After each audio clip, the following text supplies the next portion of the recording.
সবাই আমরা মুসলিম প্রতিটি ইসলামের উপরে ছিলাম।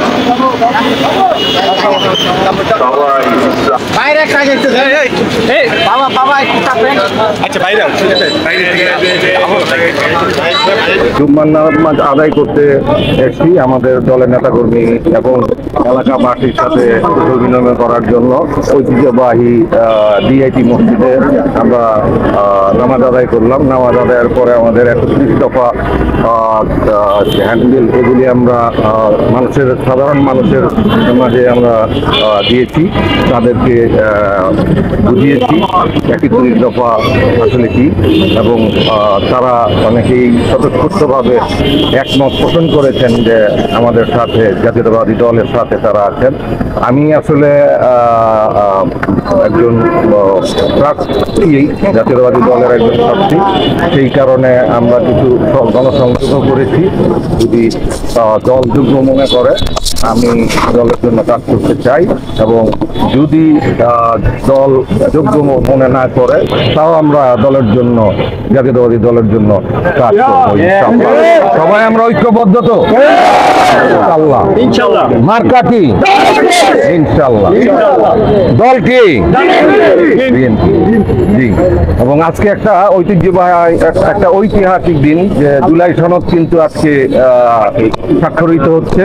তো এইটা একটা ঐতিহাসিক দিন হিসাবে চিহ্নিত থাকবে, এবং আমাদের দল অনেক ত্যাগ তিতিক্ষার পরে এই দীর্ঘ 1 বছর যাবৎ বিভিন্ন ধরনের সংস্কারের মাধ্যমে আজকে এই জায়গায় উপনীত হয়েছে।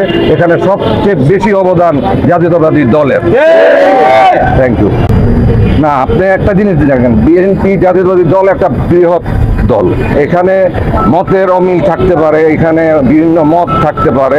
গণতন্ত্রের সৌন্দর্যই হয়েছে আমাদের অনেক মত থাকবে, অনেক মতামত থাকবে, বাট দিন শেষে আমরা একই ছাতার নিচে থাকবো, একই ছাতা সবাই মিলেমিশে থাকবো। সেইটাই হচ্ছে আমাদের কাছে গণতন্ত্রের সৌন্দর্য। আমরা বলতে চাই, যদি আমাদের মতে কোনো ব্যক্তিগত রেষারেষি আমরা না করি, কারণ এতে আমাদের দলের ক্ষতি হচ্ছে। আমরা ভবিষ্যৎ থেকে আরও সাবধানী হওয়ার চেষ্টা করব, কিন্তু আমরা পাশাপাশি যারা এগুলি করছে তাদেরকেও বলবো, যদি কোনো সমস্যা, কোনো কিছু অমত থাকে, আসেন আমরা এক টেবিলে বসি, চায়ের দাওয়াত রইল, আমরা যাতে একসাথে চলতে পারি। সমস্ত মতামত যাদের ঐক্যমত হওয়ার আমরা অবশ্যই চেষ্টা করব, কারণ দিন শেষে সবাই বিএনপি, যারা এগুলি বলছেন বা করছেন, সবাই বিএনপিকে ভালোবাসে। ব্যক্তিগত পছন্দ অপছন্দ মত থাকতেই পারে, কিন্তু আমরা জানি যারা এগুলি দু একটা কথা হচ্ছে, সবাই, আমরাও হয়তো ভুলক্রমে দু একটা কথা আমাদের ভিতর থেকে বেরিয়ে আসতে পারে, কিন্তু দিন শেষে আমি বিশ্বাস করি ওনারা সবাই বিএনপির, এবং আমার থেকে অনেক ভালো বিএনপি ত্যাগী নেতাকর্মী।